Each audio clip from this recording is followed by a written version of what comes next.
Hola, ¿qué tal? De nuevo soy yo, Isabel, tu psicóloga te apoya. Y pues hoy es tempranito, aprovecho el ratito que tengo entre que mi hija se entra a la guardería, Miguel Ángel ya se fue a la escuela. Entonces en este tiempo pues puedo compartir con ustedes un poquito sobre asuntos de su interés, dudas que tengan. Por eso ayer les dejé por ahí una publicación donde les ponía que si tenían alguna duda sobre el tema que iba a tocar hoy, para que me lo hicieran saber y poderlo responder en este pequeño video. Bueno, hay mucha información respecto al tema que vamos a hablar hoy. Claro que no puedo hablar de todo en un solo videito, pero voy a tratar de responder las preguntas que me hicieron y darles algunos puntos importantes sobre el diagnóstico en el autismo.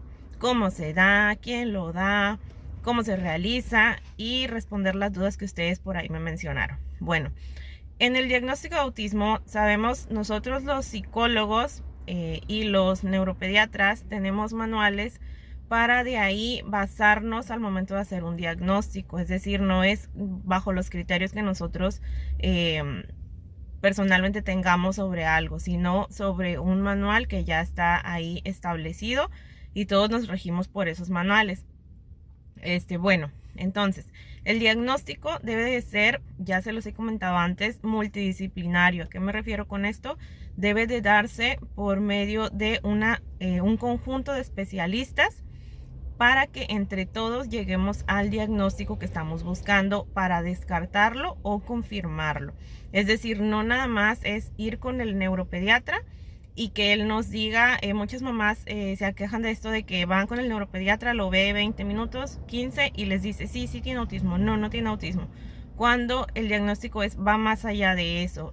Hay pruebas, sí hay pruebas que nos ayudan, pero aquí lo importante es también la experiencia del especialista, el ojo clínico que tenga, que haya tratado ya con niños con autismo previamente, y además pues que se base también, si no puede ser multidisciplinario, es decir, si tú dices es que yo no conozco un lugar donde hayan todos los especialistas y me puedan evaluar, bueno, entonces puede a lo mejor tu terapeuta hacer una carta, un reporte sobre la evaluación que él realizó y llevarla tú con el neuropediatra para que también tome en cuenta también lo que los maestros observan en el salón. Todo, te digo, tú pides alguna carta, algún reporte para que lleves esa información con el neuropediatra, porque también aquí, ojo, nos basamos mucho en la historia clínica del paciente, es decir, lo que tú como papá nos informas de tu hijo, es decir, toda la historia previa desde que estaba chiquito. Por eso preguntamos mucha información de cuando era bebé, de que si gateó, que a qué edad caminó, que a qué edad dijo sus primeras palabras.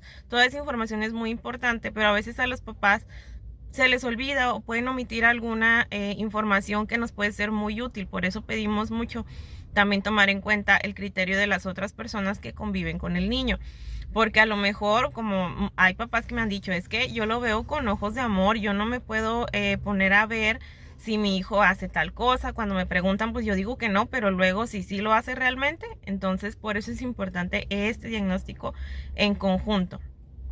Hay pruebas que ahorita les comentaba, como helados, una entrevista que se llama ADIR.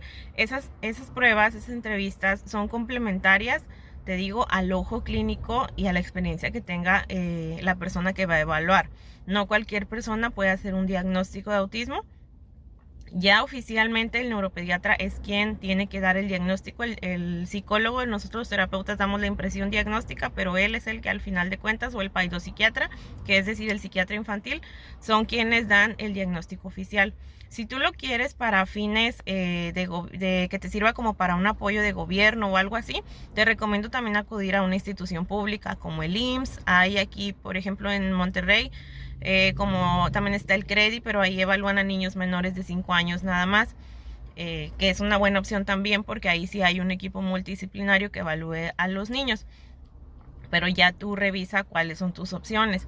Lo que sí te pido es que no te bases mucho en que, aquí dicen que evalúan y ya me dieron el diagnóstico. A veces nos llegan papás con diagnósticos que son de instituciones donde trabajan puros terapeutas, no hay neuropediatras. Entonces sí es importante que sea una institución donde lo evalúen varios especialistas.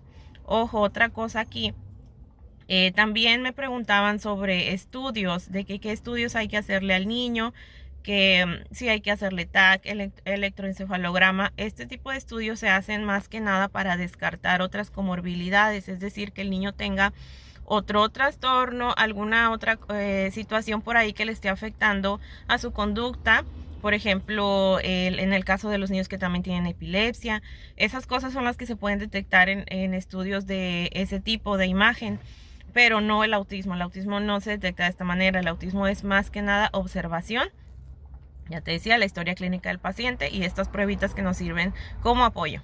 Bueno, pero ¿qué es el autismo? Bueno, para hacer el diagnóstico tiene que ser una evaluación y después determinar si presenta o no las conductas que vienen en los manuales que ya te comentaba. Si una persona no cumple con los criterios que están establecidos para hacer ese diagnóstico, no se le puede decir que tiene autismo, o cualquier diagnóstico que tú quieras tiene que cumplir con ciertos criterios y estos criterios causar un deterioro en la persona, es decir, causarle dificultades a nivel personal, a nivel laboral, a nivel académico, para que podamos decir que entonces eso es ya un diagnóstico de algún trastorno, alguna situación de este tipo. Bueno, las conductas son los patrones de comportamiento repetitivos. Ya te los he mencionado también, los has visto a lo mejor en imágenes, pero te los quería explicar un poquito porque a veces hay duda. Cuando los ves escritos dices, ¿qué será esto? Bueno, en el caso de los comportamientos repetitivos o estereotipias es cuando el niño, a lo mejor los más comunes son que aletea, que mueve su cabecita de un lado a otro, a lo mejor algunos mueven los pies, otros les gusta estar aplaudiendo constantemente sin motivo. También pueden tener algún movimiento muy constante con alguna parte del cuerpo. Esos son las estereotipias. También hay niños que tienen ecolalia, es decir, como los periquitos que repiten una y otra vez las frases o las palabras que uno dice, o anuncios de la televisión. A lo mejor están repitiendo siempre alguna frase de alguna película, algún texto de la película, lo repiten así tal cual muchas veces. Bueno, eso también es parte de sus comportamientos repetitivos. También suelen ser muy rutinarios, es decir, no les gusta que se les altere su rutina, siempre quieren estar haciendo las mismas cosas. Si hay un cambio repentino en lo que hacen diariamente, pues suelen caer en la frustración, entrar en crisis. Otra conducta que nos habla en el diagnóstico son los comportamientos no verbales usados para la comunicación. Ojo aquí, no quiere decir que tu hijo, que en el autismo los niños no hablen, o que todos a fuerza tienen que tener ausencia de lenguaje. No es así. Hay niños con autismo que sí tienen lenguaje y tienen buena estructura al hablar, y hay otros que no tienen lenguaje o que lo van a desarrollar. No quiere decir que si tu hijo tiene 4 y ya te dijo, hay neurólogos que he escuchado, mamás que me dicen, es que el neurólogo me dijo que nunca va a hablar. No podemos asegurar que un niño que tiene 4 o 5 años no va a hablar, porque de pronto puede empezar a hacerlo. Claro que hay indicadores que nos pueden apoyar para decir, este niño sí es probable que tenga lenguaje o no. Pero siempre se hace ese esfuerzo porque el niño se comunique, no tiene que ser de manera verbal. Para eso existen otras herramientas como los pictogramas que nos pueden apoyar mucho en esta área. Bueno, entonces te decía, en el autismo hay niños verbales y no verbales. En cualquiera de los casos, aquí lo que te quería comentar es que la ausencia de comportamientos no verbales usados para la comunicación no van ligados a que hable o no hable el niño, sino más que todo a esa parte de que, por ejemplo, ellos tienen dificultad para el momento que tú estás queriendo tener una conversación con ellos, o él te está contando algo y tú empiezas, a lo mejor no te interesa lo que él te está diciendo, y tú le empiezas a hacer así como que caras de que hay. Esa es la dificultad. Él no va a comprender los gestos que tú estás haciendo al momento que él está hablando. Entonces para él tal vez sí sea interesante lo que está diciendo, pero no se da cuenta que para ti no. Entonces ahí es donde está la dificultad. Esos son los comportamientos no verbales usados para la comunicación. Lo mismo pasa cuando dices, es que yo le quiero decir que estoy enojada, pero no me entiende, hago cara de molestia, pero él no la comprende. Bueno, porque hay dificultad para que el niño comprenda esos comportamientos no verbales que usamos al momento de comunicarnos, y ellos tampoco lo suelen expresar mucho. Claro que lo pueden aprender, no quiere decir que son niños que nunca van a tener emociones y que no las van a expresar y no las van a entender. Se les va enseñando poco a poco. Para eso también parte son las terapias. Bueno, entonces ya quedó claro qué son los comportamientos no verbales. Otra cosa, bueno, hay dificultad en la interacción social. esto sí, a mí la verdad, bueno, a lo mejor porque pues ya tengo más de 11 años trabajando con niños con autismo, no me parece algo muy complicado de ver en un niño. Dices, ves niños todo el tiempo que de 3, 4 años que ya llegan y te dicen, hola mamá o papá, o tú le preguntas cómo te fue en el kinder y ya te puede responder algunas cosas, te piden a lo mejor de que me das dinero o quiero una paleta, etcétera. Esos son comportamientos comunes en cuanto a interacción social o comunicación con otra persona. En los niños con autismo esto es algo complicado que un niño con autismo realice. Entonces ahí es donde vemos la dificultad al momento de la comunicación. No entablan una conversación así tal cual. Tú no le puedes estar preguntando sobre, ay, ¿de qué se trató el cuento? Porque se le va a dificultar al momento de hacer esa conversación. Aunque tenga lenguaje, te digo, a los niños que todavía no llevan un proceso terapéutico se les complica hacer todo esto y a lo mejor al principio lo van a empezar a hacer de manera muy mecánica, pero luego lo van aprendiendo poco a poco a hacerlo más natural y más espontáneo y claro que lo pueden lograr. Y bueno, otro punto que quería comentarte es que el autismo no es un problema intelectual. Muchos me dicen, oye, es que yo creo que mi hijo no tiene eso porque mi hijo sí aprende, mi hijo sí comprende, yo le digo cosas y sí me entiende lo que le estoy diciendo. Claro, el autismo no es un problema intelectual, no quiere decir que tu hijo no aprenda y que no te comprenda lo que dices a pesar de que no tenga lenguaje. Es muy diferente una cuestión de deficiencia intelectual al autismo. Entonces, a menos que tenga la comorbilidad también de diagnóstico con discapacidad intelectual, podemos decir que tiene un problema ya de aprendizaje. En esa situación ahí sí. Pero si nada más tiene autismo, no tiene un problema de intelecto. No se trata de eso. El autismo ya te comenté lo que es. Y otra cosa que también está ligada al autismo son los problemas sensoriales, que ya te había puesto en otro video sobre eso un poquito más, que es la sensibilidad a los estímulos del ambiente. El niño puede ser hipersensible a estos estímulos o hiposensible, es decir, en la cuestión de hiposensible es el niño que a lo mejor se pega y no pareciera que no le doliera el golpe. Bueno, ahí está la hiposensibilidad a esos estímulos. O al contrario, es muy hipersensible a ciertos estímulos. Por ejemplo, al tocar el agua, dices tú, pues no está caliente, pero él lo siente demasiado caliente. O los alimentos, dices es que se queja de que está caliente. Bueno, pues es porque también hay un problema sensorial en cuanto a la cuestión de las temperaturas. Pero bueno, ya ese tema lo vamos a ver más a fondo en el curso que ya te mencionaba de integración sensorial, actividades para casita. Bueno, entonces ya aclaramos lo que sí es el autismo y lo que no es. Ahora voy a responder las preguntas que me hicieron. Déjenme, por aquí las tengo. La primera pregunta que tengo aquí es ¿de dónde soy yo? Bueno, yo soy Isabel. Yo soy de aquí de Monterrey, Nuevo León. Y trabajo, si tú no estás aquí en Monterrey y quieres que te apoye con alguna asesoría o algo, te puedo apoyar de manera virtual. A mí es la verdad más fácil para mí trabajar con los pacientes, con los papás, porque a mí me gusta más trabajar con los papás para capacitarlos, para que ustedes mismos sean los que apoyen a sus hijos. Yo se los digo porque además de terapeuta soy mamá de un niño con autismo y sé que el trabajo en casa es fundamental. La red de apoyo al niño, el contexto en el que se desarrolla la familia, juega un papel súper importante al momento del el pronóstico, es decir, los avances y cómo vamos a ir viendo resultados en la terapia además. Pero bueno, entonces las evaluaciones, ya te comentaba qué tipo de evaluaciones, pero yo considero que el ojo clínico es de lo más importante al momento de un diagnóstico, es decir, un terapeuta con mucha experiencia para que te pueda dar un diagnóstico acertado. Las rabietas y crisis me preocupan, preguntaba una mamá, que si esto iba a empeorar o iba a mejorar con el tiempo. Claro que puede empeorar si tú no lo atiendes, si no buscas atención, si no trabajas en casa, si no pones reglas y límites, porque acuérdense, siguen siendo niños independientemente de que tengan autismo. No todo está relacionado con las crisis, también tienen rabietas, también se pueden llegar a portar mal y tú tienes que saber cómo manejar esto. Que es algo bien importante para que luego no nos tomen la medida, porque también lo pueden hacer.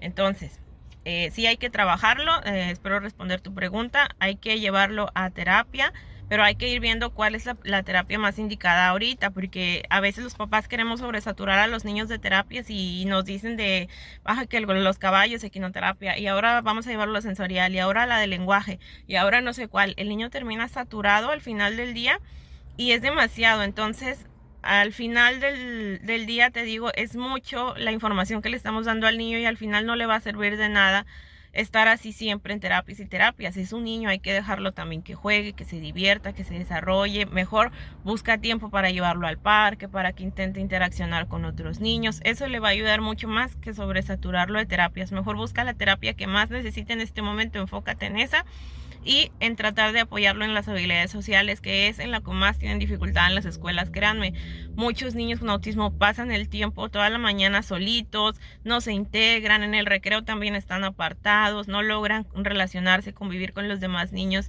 y eso es en lo que más ellos tienen dificultad. Entonces considero que es en lo que más hay que apoyarles.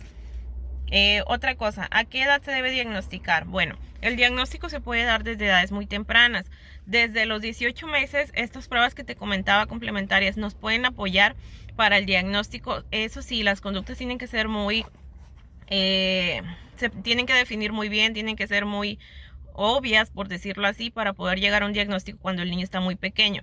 Si las conductas no son tan claras, entonces sí habría que esperar un poquito más hacia los 2 años para empezar con el diagnóstico. Pero yo creo, la verdad, que es la mejor edad, entre 2 años, 2 años y medio, para hacer un diagnóstico y empezar inmediatamente al trabajo terapéutico, a enseñar a los papás, a que los papás se capaciten y que puedan apoyar a su hijo para que se desenvuelva en todas las áreas de su desarrollo mucho mejor. Bueno, una mamá también me pregunta, mi hijo tiene 9 años, ¿aún es tiempo de terapia sensorial? Claro, nunca es tarde para empezar con las terapias. Sí, lo ideal sería que estas terapias empezaran desde que el niño es más pequeño y que tú empezaras en casa a apoyarlo. Hay muchas actividades que tú puedes hacer en casa. Si no tienes acceso a una terapia sensorial, que yo sé que a veces son muy caras, si no tienes la posibilidad económica, hay muchas cosas que tú puedes hacer. Por eso a mí me gusta mucho dar cursos para enseñar a los papás para que vean que hay cosas que ellos mismos pueden hacer, que no necesitan pagar una terapia muy costosa para hacer las actividades y apoyar a su hijo y que su hijo avance.